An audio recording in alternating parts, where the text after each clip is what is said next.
Britain की मंत्री ने रूस को संयुक्त राष्ट्र मानवाधिकार परिषद के सदस्य पद से हटाने की मांग की है। बुचा में हुए नरसंहार के बाद मंत्री ने ये मांग की है। इतना ही नहीं, मंत्री ने दावा किया कि रूस के खिलाफ युद्ध अपराध के मजबूत सबूत भी हैं। रूस ने दावा किया है कि उसके पंसीर एयर डिफेंस मिसाइल सिस्टम के आगे यूक्रेन की सेना पस्त हो गई है। यूक्रेन के अलग अलग शहरों में रूसी सेना की बमबारी जारी है,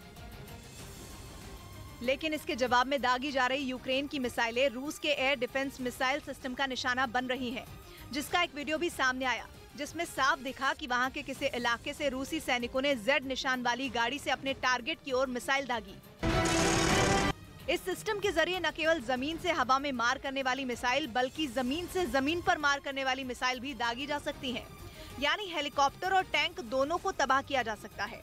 बताया गया कि इसका रडार इतना ताकतवर है कि दूर से ही दुश्मन के हमले को भांपकर उसे नेस्तोनाबूद कर देता है। ये डिफेंस सिस्टम देखने में छोटा जरूर है, लेकिन दुश्मन के विमान हो, ड्रोन हो या फिर मिसाइलें, इसके सटीक निशाने से कोई नहीं बच पाता।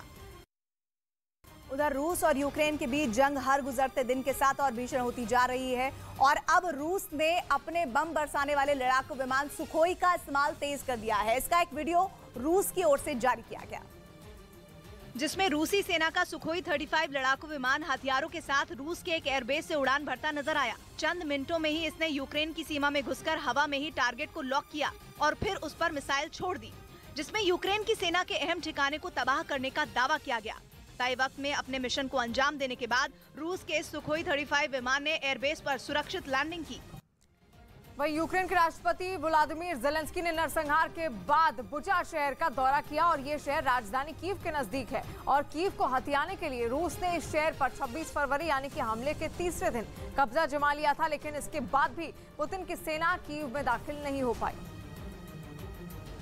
और जब लाख कोशिशों के बाद भी रूस के हाथ कुछ नहीं लगा तो उसकी सेना बुचा से पीछे हट गई। लेकिन आरोप है कि जाते जाते रूसी सेना ने वहां ऐसी बर्बरता की जिसने पूरी दुनिया को दहला दिया। रूस की सेना के जाने के बाद शहर में सैकड़ों लोगों के शव सड़कों और गलियों में पाए गए।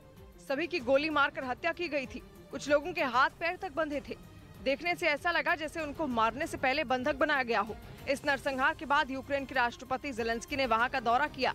जो तस्वीरें आई उनमें ज़ेलेंस्की कुछ सैनिकों के साथ खंडहर में तब्दील हो चुके शहर का मुआयना करते दिखे। जले हुए रूसी सेना के टैंक और जली हुई गाड़ियों से पूरा शहर पटा नजर आया। मिसाइल हमले की वजह से ज्यादातर मकानों का नामो निशान मिट चुका था और जो बचे थे वो रहने लायक नहीं थे।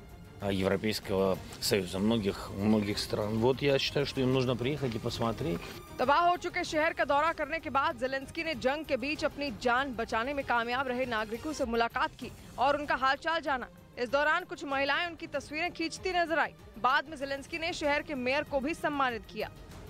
इस बीच खबर है कि यूक्रेन युद्ध की आलोचना करने वालों पर शिकंजे के लिए रूसी राष्ट्रपति व्लादिमीर पुतिन ने हॉटलाइन का इस्तेमाल शुरू कर दिया है, ठीक वैसे ही जैसे सोवियत संघ के शासक स्टालिन ने दूसरे विश्व युद्ध के दौरान किया था।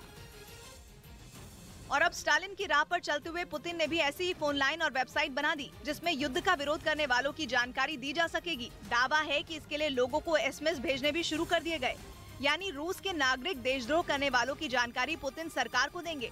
पुतिन सरकार की कोशिश है कि यूक्रेन युद्ध से अपने देश में पनप रहे विरोध के सुर पर लगाम कसी जाए। इसी वजह से ये फैसला लिया गया। यही नहीं, दावा है कि इस कानून के लागू होने के बाद मॉस्को में कुछ लोगों के खिलाफ कार्रवाई भी की गई और वहां एक बार में महिला और उसके दोस्त को पुलिस ने गिरफ्तार कर लिया, क्योंकि इन दोनों ने एक आदमी के साथ बातचीत के दौरान यूक्रेन युद्ध का विरोध किया था। कहा जाता है कि पुतिन सरकार अपने इस फैसले के बाद करीब 100 साल पीछे चली गई है, जब वहां कम्युनिस्ट पार्टी का विरोध करने वाले लोगों को खुफिया पुलिस जेल में डाल देती थी। यूक्रेन से जारी जंग के बीच राष्ट्रपति पुतिन के समर्थन के लिए रूस की राजधानी मॉस्को में जेड निशान को कई जगहों पर दिखाया गया, जिसकी कुछ तस्वीरें भी सामने आई है, जिसमें एक शॉपिंग मॉल के बाहर बड़ा जेड का निशान दिखाई दिया। यही नहीं, कुछ छोटी दुकानों के बाहर भी जेड निशान बना नजर आया। इसके अलावा दीवारों पर कुछ पेंटिंग भी दिखी जो रूसी सैनिकों के समर्थन में बनाई गई थी। वहीं रात में भी बिल्डिंगों के बाहर जेड के निशान जगमगाते दिखाई दिए। रूस की सेना जंग के शुरुआत से जेड निशान का इस्तेमाल अपने टैंकों, ट्रकों और बख्तरबंद गाड़ियों पर करती रही है। ऐसे में मॉस्को में जेड निशान बनाकर ये संदेश देने की कोशिश की गई कि वहां के लोग अपने सैनिकों के साथ हैं। वहीं यूक्रेन ने दावा किया कि उसने खार्किव के पास आसमान में उड़ते रूस के एक विमान को निशाना बना लिया, जिस पर मिसाइल हमला होते ही वो ढेर हो गया। और इसके सबूत के तौर पर उसने एक वीडियो जारी किया। बताया गया कि इसे वहां मौजूद लोगों ने तब बनाया जब उन्हें आसमान में रूसी विमान पर हुए हमले की आहट मिली। वीडियो में आसमान से जमीन की तरफ आती एक काले रंग की लकीर दिखी, जो असल में रूस के विमान से निकलता धुआं था।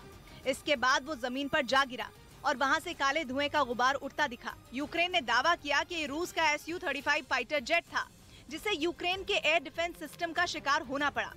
इसके साथ ही यूक्रेन के रक्षा विभाग की तरफ से रूसी विमान के मलबे की कुछ तस्वीरें भी जारी की गई, जिसमें लड़ाकू विमान पूरी तरह तहस नहस नजर आया।